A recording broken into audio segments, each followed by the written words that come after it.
Putus sekolah, menjadi babysitter, ART, sampai dihina orang banyak, adalah keseharian Evi Masamba sebelum menjadi penyanyi dangdut terkenal yang dipuja banyak orang. Bagaimana dengan kesehariannya yang sekarang? Kisah sukses Evi Masamba jadi pemenang ajang The Academy Indonesia. Sobat Finansialku, dangdut adalah salah satu genre musik yang sangat nyentrik dan menjadi salah satu identitas negara Indonesia. Nggak cuma disukai generasi-generasi kolot, dangdut juga digemari oleh para kawula muda, dan terbukti jadi salah satu pemersatu bangsa, selain timnas sepak bola. Nggak ada matinya pamor seorang pedangdut di mata penggemar. Karyanya selalu jadi yang paling ditunggu dan diingat oleh halayak. Salah satu penyanyi dangdut yang masih menjadi pujaan adalah Evi Masamba. Seorang penyanyi dangdut jebolan ajang pencarian bakat yang sempat booming di tahun 2015-an. Siapa yang pernah menyangka kalau sosok biduan yang sekarang jadi pujaan ini harus melewati beberapa kisah pahit sebelum akhirnya bisa menuai buah yang manis. Evi Masamba lahir dan besar di Makassar. Ketika duduk di bangku SD kelas 3, dia terpaksa harus berhenti sekolah karena sang nenek nggak kuat untuk membiayai banyak cucu sekaligus. Padahal, besar keinginannya buat terus lanjut sekolah. Menyerah pada harapan untuk bisa lanjut sekolah, Evi akhirnya mencari alternatif lain, yaitu memulai karir, padahal usianya baru 10 tahun, menjadi babysitter. Nggak lama setelah itu, dia berpindah karir menjadi seorang asisten rumah tangga. Biar bisa mencukupi kebutuhan rumah, Evi menerima ajakan dari tantenya untuk jadi penyanyi dangdut di kampungnya saat usianya baru mencapai 13 tahun. Sebuah usia di mana seharusnya dia sibuk ikut les sana-sini, mempersiapkan jenjang pendidikan yang lebih tinggi.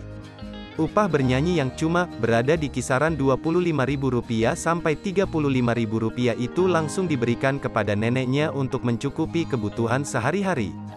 Itu semua tentu nggak membuat dia berkecil hati. Dia terus bekerja, sampai memberanikan diri untuk mengadu nasibnya di ajang pencarian bakat di Jakarta.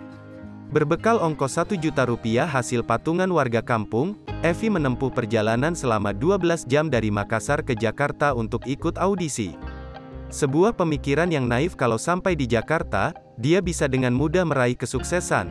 Karena nyatanya dia malah kena cibir habis-habisan karena parasnya yang dianggap jelek dan nggak memenuhi standar kecantikan orang banyak.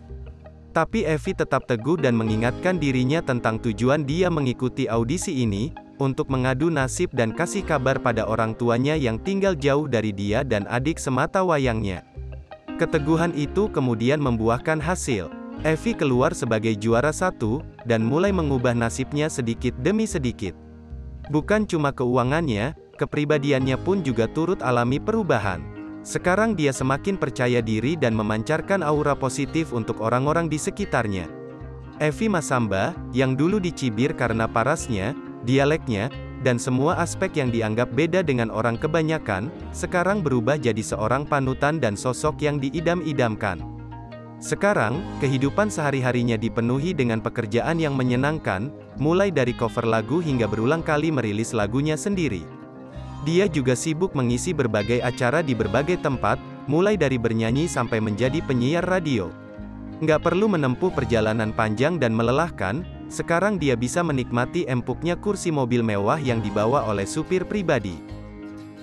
Sobat Finansialku, roda kehidupan memang selalu berputar. Tuhan nggak akan pernah membiarkan umatnya untuk selalu merasa di bawah.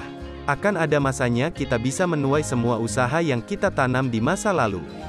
Gimana nih, pendapat Sobat Finansialku setelah kamu nonton kisah sukses Evi Masamba ini? Kasih tahu Minku lewat kolom komentar ya.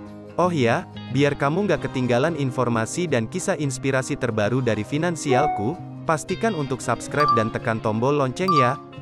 Sampai jumpa di video selanjutnya. Bye-bye.